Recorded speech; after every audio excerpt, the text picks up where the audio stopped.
오늘 이수요예배 여러분들과 함께 나눌 말씀은 역대하 15장에 나와 있는 이야기입니다.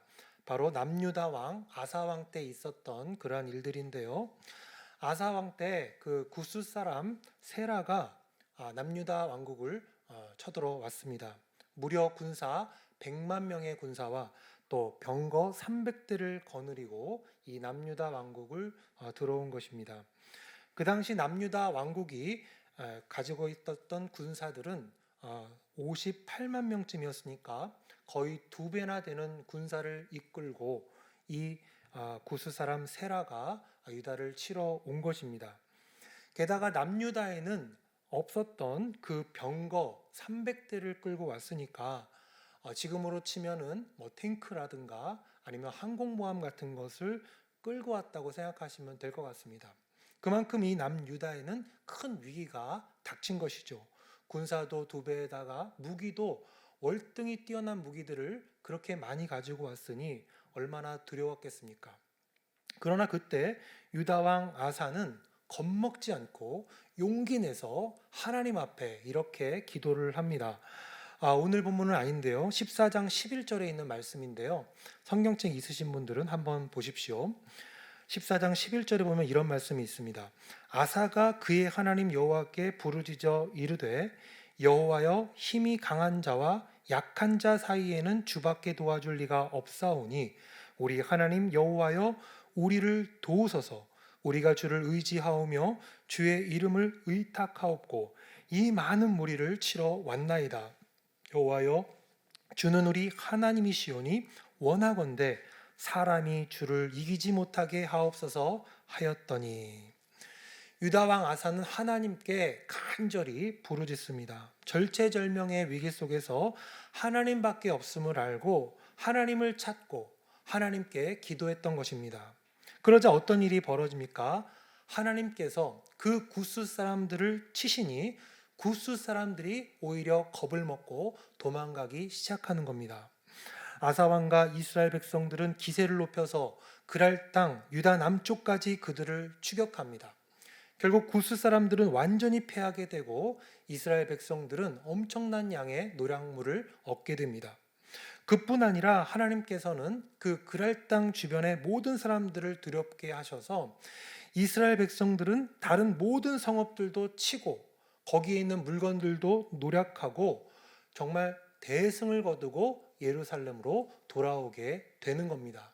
전화위복이죠. 위기가 곧 기회가 된 것입니다. 그런데 바로 그때 그렇게 큰 승리를 거두고 예루살렘으로 돌아올 때에 예언자 아사랴가 나타나서 하나님의 말씀을 전하는 겁니다. 바로 오늘 본문의 말씀인데요. 1절과 2절 우리 한번 같이 읽어보겠습니다. 1절, 2절입니다. 하나님의 영이 오뎃의 아들 아사랴에게 임하심에 그가 나가서 아사를 맞아 이르되 아사와 및 유다와 베냐민의 무리들아 내 말을 들으라. 너희가 여호와와 함께하면 여호와께서 너희와 함께하실지라. 너희가 만일 그를 찾으면 그가 너희와 만나게 되시려니와 너희가 만일 그를 버리면 그도 너희를 버리시리라. 승리의 기쁨을 안고 돌아온 이스라엘 백성들을 향해서 예언자 아사랴는 주님의 말씀을 전합니다. 아사 임금님, 또 온 유다와 베냐민 사람들이여, 제가 하는 말을 들으십시오. 임금님과 백성들이 주님을 떠나지 않는 한 우리 주님께서도 임금님과 우리 유다 백성들을 떠나지 아니하실 겁니다. 그리고 임금님과 백성이 그를 찾으면, 우리 하나님을 찾으면 하나님께서 친히 만나 주실 것이고, 그러나 임금님과 백성들이 하나님을 버리면 하나님도 당신들을 버릴 것입니다. 그러니 어떻게 하라는 말입니까? 하나님 버리지 말고 하나님 찾고 지금처럼 하나님 꽉 붙들면서 살라고 그렇게 권면을 한 것입니다. 여러분, 예언자 아사랴가 왜 이런 말을 그들에게 전해줬을까요?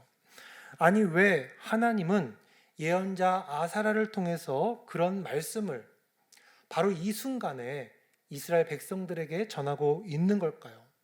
지금 이미 승리했잖아요. 승리가 했고 전쟁은 끝났고 노량물도 얻었기 때문에 문제는 사라졌습니다. 정말 그들은 기쁨에 넘쳐 있습니다. 지금 부푼 꿈을 안고 그 기도의 응답을 가지고 가족들과 또 친구들과 나눌 것을 생각하면서 정말 승전가를 부르면서 돌아오는 그러한 길입니다. 그런데 왜 하필 이 타이밍에 하나님은 예언자를 보내셔서 그런 말씀을 들려주는 겁니까? 그것은 전쟁의 승리보다 더 중요한 게 있기 때문입니다. 그들이 기도하고 응답받은 그 노량물보다 더 소중한 것이, 더 귀한 교훈이 있기 때문입니다. 그것은 바로 우리의 하나님이 언제나 우리 곁에 계시며 우리가 힘들고 어려울 때에 우리를 도와주시기 위해서 항상 그 옆에서 두 팔 벌리고 기다리고 있다는 사실을 그들에게 알려주기 위함입니다. 예언자 아사랴는 바로 그 사실을 알려주기 위해서, 그러한 영적 교훈을 알려주시기 위해서 지금 승전을 하고 돌아오는 그 순간에 잠시 멈추십시오. 여러분, 지금처럼 하나님 찾으면서 살아야 됩니다. 하나님과 함께 하셔야 됩니다. 그래야 여러분 승리할 수 있습니다라고 말하고 있는 겁니다. 여러분, 이러한 아사랴의 이러한 예언, 또 영적 교훈은 너무나도 우리가 쉽고 또 익숙하다라고 말할 수가 있습니다. 힘들고 어려울 때에 하나님께 부르짖어 기도하고 그분의 도우심을 구하는 것, 이거 얼마나 쉬운 이야기입니까? 또 얼마나 많이 들었던 그러한 이야기입니까? 그러나 여러분, 막상 환난과 위기가 닥치면 정말 이 말대로 하기가 참 어려운 것이 사실 현실입니다. 왜 어렵습니까? 환난과 위기가 적당해야 되는데 환난과 위기가 너무너무나 크면 우리는 쉽게 절망하기 때문입니다. 이번 거는 안 되겠구나. 이거는 우리 하나님도 도와주실 수 없을 거야.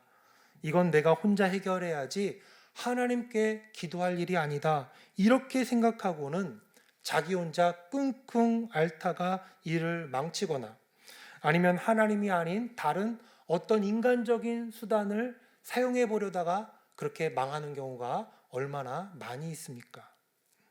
또 어떻습니까? 우리는 힘든 일을 만나면 그냥 그 자리에 엎드려서 하나님께 기도하면 되는데 꼭 그때 어떤 생각이 듭니까? 사탄이 와서 이렇게 속삭이죠. 야, 평소에 기도 안 하던 놈이 웬일로 기도하냐? 평소에 네가 행실을 똑바로 했어야지. 그러니까 이런 일 생기는 거 아니야. 하나님이 네 기도 들으실 것 같아? 어림도 없어. 네 꼬락서니를 보니까 지금 어림도 없고 나중에 행실 고치고 와서 좀 영적으로 좀 괜찮아진 다음에 와서 그때 기도해. 이런 사탄의 속삭임이 들립니다. 그러나 주님은 아니라는 겁니다. 환난이 닥치면 다른 때가 아닌 그 기도의 순간을 미루지 말고 당장 하나님 앞에 와서 기도하고 하나님을 찾고 하나님께 매달리라는 겁니다. 마치 아사왕이 적들이 쳐들어왔을 때에 주님께 부르짖어 기도하며 주님께 도움을 구했듯이 말입니다. 사탄은 언제나 우리를 기도하지 못하도록 우리를 낙심시킵니다. 야, 네 행실이나 똑바로 하고 기도해라. 평소에 기도 안 하다가 힘들 때만 기도하는 네 기도를 하나님이 들어주실 것 같냐? 하면서 우리의 정말 기도하고 싶은 마음을, 정말 그 의지를 꺾어버리고 비난하고 조롱합니다. 그러나 주님은 뭐라고 말씀하십니까? 오늘 예언자 아사랴를 통해서 이렇게 말씀해 주십니다. 오늘 본문 3절을 한번 보십시오. 우리 3절 같이 읽겠습니다. 이스라엘에는 참신이 없고 가르치는 제사장도 없고 율법도 없은 지가 오래되었으나. 무슨 말입니까? 너희가 지금 승리하고 돌아오고 있는데 너희들 믿음이 그렇게 좋지 않았다. 그거 잊지 말라는 겁니다. 지금 전쟁에서 이겨서 기쁘게 돌아오는 백성들에게 야, 너희들 신앙생활 여태까지 제대로 하지 않았어. 그거 알고 있는 거지? 너희들 평소에 하나님 없다라고 그렇게 생각하고 살았지? 또 제사장도 없어서 예배도 못 드렸지? 또 율법도 다 잊어버려서 엉망으로 살았던 거 나 그거 기억하고 있다 하면서 그들에게 묻는 겁니다. 그런데 하나님께서 어떻게 해주셨다는 겁니까? 4절입니다. 4절 같이 함께 읽겠습니다. 그들이 그 환난 때에 이스라엘 하나님 여호와께로 돌아가서 찾음에 그가 그들과 만나게 되셨나니. 그들이 참신도 없고 하나님 말씀을 가르칠 제사장도 없고 율법도 없었으나 그러나 그들이 그 환난 때에 하나님께 기도하자, 하나님을 찾자, 하나님은 함께 해주시고 만나 주셨다는 겁니다. 그 사실을 잊지 말라는 겁니다. 지금 승리해서 신나서 기쁘게 돌아오는 그들에게 하나님이 어떤 분인지를 지금 정확하게 선지자가 말해주고 있는 것입니다.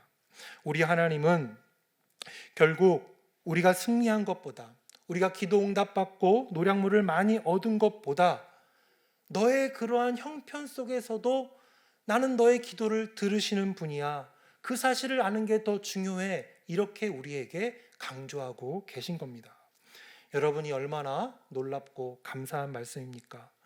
오늘 본문에 보면 이스라엘이 한 게 하나도 없었습니다.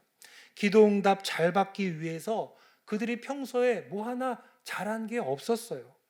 그저 그들은 잘못했고 문제가 생겼고 엉망진창으로 살았고 그것으로 인해서 여러 가지 환난을 당했을 뿐입니다. 그런데 하나님은 그렇게 문제가 생겨서 하나님을 찾을 때에 하나님은 친히 그 기도를 들으시고 그들의 기도를 응답해 주셨다는 겁니다. 우리가 엉망으로 살았음에도 불구하고 하나님도 잊어버리고 예배도 빼먹고 올바르 살지 못했음에도 불구하고 하나님은 그때라도 우리가 하나님을 찾으면 우리 하나님은 친히 만나 주셨다는 겁니다. 이 얼마나 놀랍고 감사한 일입니까? 사탄은 계속해서 말하죠. 너는 어려울 때만 하나님 찾냐? 야, 너는 문제 있을 때만 하나님께 기도하는 거냐? 그렇게 꾀부리면서 신앙생활 하는데 하나님이 네 기도를 들어줄 소냐? 하면서 우리를 비난하고 조롱합니다. 우리는 그 사탄의 그 말을 듣고 기가 죽어서 그래, 내가 무슨 낯으로 하나님께 기도하겠냐? 내가 이렇게 엉망으로 살았는데 염치가 있지. 나중에 다시 뵙자. 하나님 조금 괜찮아진 다음에 다시 오겠습니다. 하면서 문제가 생겼음에도 불구하고 하나님을 만날 기회를 찾았음에도 불구하고 기도도 안 하고 그냥 낙심하고 주저앉아 버리는 겁니다. 안타까운 일이죠. 하나님은 그러지 말라는 겁니다. 얘들아, 내가 너의 아버지다. 내가 너의 엄마다. 내가 친히 너와 함께한다. 그러니 그렇게 하지 말고 어려울 때에 찾으라는 겁니다.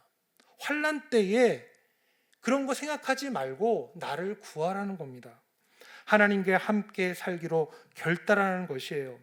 왜요? 우리 하나님은 우리의 상태와 상관없이 우리의 행실이나 영적 상태나 도덕성과 상관없이 우리와 함께하기를 기뻐하시고 우리를 만나서 우리와 친히 교제하기를 원하시는 분이 바로 우리 하나님이시기 때문입니다. 그러므로 예언자 아사랴는 이렇게 말하는 겁니다. 오늘 본문 7절인데요. 7절 같이 읽겠습니다. 그런즉 너희는 강하게 하라. 너희의 손이 약하지 않게 하라. 너희의 행위에는 상급이 있음이라 하니라.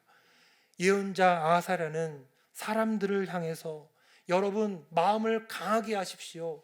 약하게 먹지 마시고 강하게 먹으십시오. 힘내십시오 하면서 응원하고 있는 겁니다. 사탄의 마귀의 속삭임에 휘둘리지 말고 그 좋으신 하나님 꽉 붙잡고 살라고 다시 한번 신신당부하면서 그 승리의 자리에서 여러분 지금 보고 계시죠? 여러분 알고 계시죠? 여러분의 그 기도 들으신 하나님 지금 보고 계시죠? 하면서 계속해서 지금 그들을 격려하고 있는 겁니다. 비록 여러분의 형편이 비루해서 하나님께 나아갈 낯짝이 없을지라도 너희의 손이 약하여져서 세상 것들 의지하지 않고 하나님만 의지한다면 우리 하나님께서는 친히 그 기도를 들어주시고 그들을 만나주신다 하는 것입니다. 그리고 이렇게 말을 하죠. 너희 행위에는 상급이 있음이라. 너희가 그렇게 마음을 강하게 먹고 하나님 찾으면 하나님이 상 주신다는 거예요. 어떤 상입니까? 그 좋으신 하나님 만나주시는 상, 그 상을 주시겠다는 것이죠. 어디를 가나 함께 하시고 찾을 때마다 만나주시는 그 하나님, 그 좋으신 하나님을 만나는 상을 받게 될 것이라 하는 겁니다. 얼마나 감사한 일입니까? 우리 옆에 분과 한번 인사하겠습니다. 우리 염치 없지만 하나님 꽉 붙잡고 삽시다. 그렇게 인사합시다. 예, 또 이렇게 한번 인사합시다. 우리 어려울 때 하나님 찾읍시다. 제발 찾읍시다. 이렇게 한번 인사하겠습니다. 아사왕은 예언자 아사랴를 통해서 주시는 하나님의 그 말씀, 환난 때에 하나님을 찾으라라고 하는 그 말씀을 잘 알아들었을까요? 오늘 본문을 계속 읽어보면요, 아사왕은 잘 들었습니다. 아사왕은 예언자의 말씀 속에 담긴 하나님의 뜻을 깨닫고는요, 그 후에 가증한 물건들, 곧 우상들을 유다와 베냐민 온 땅에서 없앴고요, 또 에브라임 산지에서 빼앗은 성읍들에서도 그 모든 것을 다 없애버립니다. 심지어 그의 어머니 마아가가 만들어 놓은 아세라 목상까지 다 찍어서 빻아서 기드론 시내가에 불태워 버립니다. 그리고 온 이스라엘 백성들을 예루살렘에 모이게 하고는 하나님께 예배드리며 이런 언약을 맺습니다. 우리 12절인데요. 성경책 있으신 분들 한번 12절 한번 보십시오. 같이 읽어볼까요? 또 마음을 다하고 목숨을 다하여 조상들의 하나님 여호와를 찾기로 언약하고. 아사왕은 백성들에게 우리 언약하자라고 제안합니다. 우리 마음을 다하고 목숨을 다해서 여호와 하나님만을 찾기로 우리 이 자리에서 우리 다 언약합시다. 그런 다짐을 한 겁니다. 우리 옆에 분과 다시 한번 인사해 볼까요? 우리 옆에 사람 보시면서 우리 손가락 한번, 새끼손가락 한번 탁 걸어주시면서, 네, 우리 하나님만 찾기로 우리 약속합시다. 한번 해주십시오. 우리 2024년도 하나님만 찾기로 우리 결심합시다. 그런데요, 다짐이 여기서 그치지가 않습니다. 그들은 하나님만 찾자고 다짐한 다음에는요, 이런 결정까지 합니다. 13절과 14절인데요. 우리 13절 14절 같이 읽겠습니다. 이스라엘 하나님 여호와를 찾지 아니하는 자는 대소남녀를 막론하고 죽이는 것이 마땅하다 하고 무리가 큰 소리로 외치며 피리와 나팔을 불어 여호와께 맹세하매. 그들은 하나님만 찾자는 약속, 거기서 끝나는 것이 아니라요, 하나님을 찾지 않는 자들은 우리 죽이기로 합시다. 이런 결정까지 내린 겁니다. 무슨 말입니까? 어렵고 힘들 때에 하나님을 찾지 않는 사람들은 하나님의 백성이 아니다라고 지금 선언한 겁니다.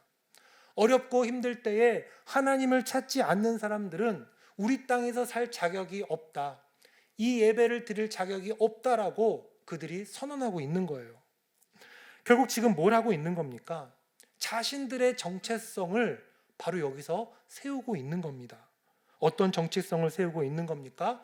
자신들의 정체성은 다른 무엇이 아니라 어렵고 힘들 때에 오직 하나님만을 찾는 자가 바로 하나님의 백성이고 믿는 자이고 이스라엘 백성들이다라고 자신들의 정체성을 세우고 있는 겁니다. 즉 하나님을 믿는 백성들이란 어떤 자들이냐?